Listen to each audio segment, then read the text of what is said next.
Right. Okay bhaji గారు, బాజీ గారు రేపు 17వ తారీఖు నుంచి అసెంబ్లీ సెషన్ స్టార్ట్ అవబోతుంది. నా అబ్జర్వేషన్ ఏంటంటే బొత్స సత్యనారాయణ గారు బుధవారం రోజున జగన్మోహన్ రెడ్డి గారి నేతృత్వంలో ఆ రోజు మండలిలో ఏ రకంగా ప్రభుత్వాన్ని ఇరుకుని పెట్టాలి అని అనుకున్నప్పుడు పాపం బొత్స గారు కాస్త ఉత్సాహంగా ఉండుంటారని నేను అనుకున్నా. ఎందుకంటే డిఎస్సి నిరసనలు ఏదో రూపంలో మొత్తానికి అయితే చర్చకి పెట్టారు కదా, ఇంకేముంది ఒక వారం 10 రోజులు కనుక జరిగితే మొత్తం సెషన్ అంతా కూడా రచ్చ అవుతుంది డిఎస్సితోనే అని చెప్పేసి నేను అనుకున్నా. కానీ సాయంత్రానికే పెద్ద పిడుగులాగా ఏపీపీఎస్సి సిట్ రిపోర్ట్ రూపంలో అసలు ఒక దశ కాదు 2 దశలు కాదు, మొదటి నుంచి చివరి వరకు కూడా మొత్తం తప్పుల తడక మొత్తం కూడా ఇదే మాల్ ప్రాక్టీసే జరిగిందని చెప్పేసి వచ్చిన రిపోర్టుతో బొత్స గారు పాపం నీరసపడిపోయి ఉంటారేమో అనిపించింది. నేను ఎందుకని పొలిటికల్ పాయింట్ ఆఫ్ వ్యూలో మీరు కాంగ్రెస్ పార్టీ కాబట్టి ఈసారి సెషను డిఎస్సి అనుకుంటే నేను ఇప్పుడు ఇది డిఎస్సి వర్సెస్ ఏపీపీఎస్సి అవుతుందా, లేదంటే తెలివిగా వైసీపీ డిఎస్సిని పక్కన పెట్టేస్తుందా, ఇంకా వేరే రకమైనటువంటి పొలిటికల్ ఆస్పెక్ట్లో కాస్త అదే బెటర్ అని నాకు అనిపిస్తుంది. అంటే ఏదన్నా చర్చలు జరగాలంటే ఓన్లీ డిఎస్సి ఏపీఎస్సీ కాదు కదా, రాష్ట్రంలో అనేక సమస్యలు ఉన్నాయి కదా, ఎలాగే ఈ శాసన సభ్యులు 11 మంది వెళ్ళడానికి ఇష్టపడటం లేదు కాబట్టి ఏం జరిగే అవకాశం ఉంది మీ అబ్జర్వేషన్ బ్రీఫ్గా? ఆడియో మీట్లో ఉన్నట్టు ఒకసారి చూడండి.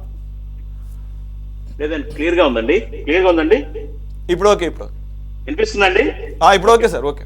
ఇప్పుడు వైఎస్ఆర్సీపీ ఏదైతే డిఎస్సి అంశాన్ని తీసుకొని మరి ప్రభుత్వాన్ని ఇరకాటంలో పెట్టాలి, ప్రభుత్వాన్ని ఇబ్బందులు పాలు చేయాలని చెప్పేసి రాష్ట్ర వ్యాప్త ప్రోగ్రామ్స్ ని ప్లాన్ చేసింది సార్.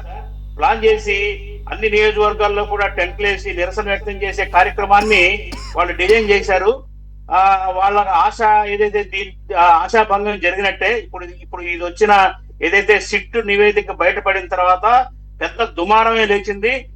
దేశీ కంటే కూడా చాలా పెద్ద స్కాము, పెద్ద దీంట్లో ఇర్రెగ్యులారిటీస్ దీంట్లో ఉన్నాయని చెప్పేసి బహిర్గతమైంది. కాబట్టి వీళ్ళు ఏదైతే శాసన మండలిలో వీళ్ళు రచ్చ చేయాలనుకున్న వీళ్ళ ఆలోచనలు, వీళ్ళ పథకం అయితే పారే అవకాశం అయితే లేదు.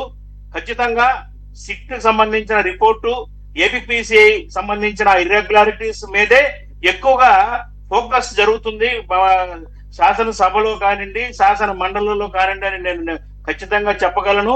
అట్లాగే వీళ్ళు డిఫెన్స్ లో పడిపోయారు. ఇప్పుడు ఏం మాట్లాడాలో ఏం చేయాలో అర్థం కాదు. ఎందుకంటే చాలా ఎవిడెన్సెస్ ఉన్నాయి. వీళ్ళు డిఎస్సి మీద కేవలం ఆరోపణలే, దాని మీద ఏమి విచారణ లేదు, ఎవిడెన్సెస్ రాలేదు, ఏమీ లేదు, వీళ్ళు చెప్పడానికి ఏమి లేదు, పొలిటికల్ ఎలిగేషన్స్ మాత్రమే. సంబంధించిన అంశంలో ఏపీపీఎస్సీ సంబంధించిన అంశంలో అనేక ఎవిడెన్సెస్ ఉన్నాయి, అనేక ఫోరెన్సిక్ ఎవిడెన్సెస్ ఉన్నాయి. అవన్నీ మాట్లాడుకున్నాం. బాజీ గారు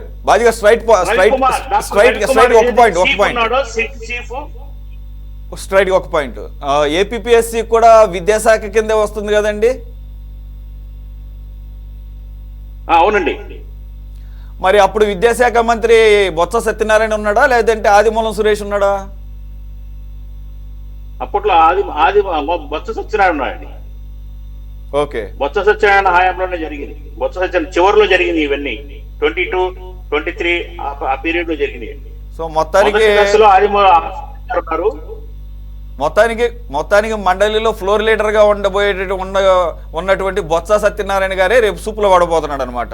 చూద్దాం మండలి సమావేశం ఎలా హ్యాండిల్ చేస్తారు. వైసీపీ సూపులో పడబోతుందండి. వైసీపీ చెప్పుకోవడానికి డిఫెండ్ చేసుకోవడానికి కూడా సరైన ఏమి దొరకదు. కాబట్టి ఏంటంటే మండలిలో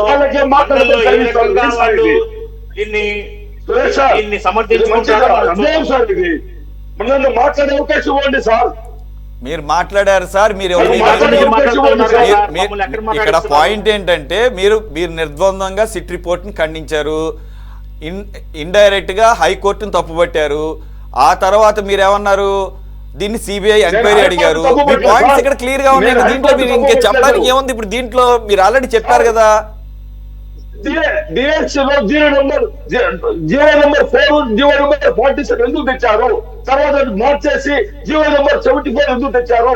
జీవో నెంబర్ 56 ఎందుకు తెచ్చారు? దాని మీద సరే మీరు రేపు ఎలాగో మండలిలో మీరు ఎలాగ అసెంబ్లీకి వెళ్ళరు కదా, మండలిలో అవి ప్రస్తావన చేయండి. ప్రభుత్వం నుంచి ఆన్సర్ తీసుకోండి. Okay right. ఇప్పుడు బయట మాట్లాడుకునే ఉపయోగం లేదు కదా, మండలి సమావేశాల్లో అవన్నీ ప్రస్తావన చేయండి. ప్రభుత్వం ఏం చెప్తుందో చూద్దాము, అలాగే ఏపీఎస్సీ గురించి ఏం చెప్తుందో చూద్దాం. రైట్. ఎనీవే నాకు మరో అంశం ఉంది, మరో ఇంపార్టెంట్ టాపిక్ ఉంది, మరో అంశంలోకి వెళదాం.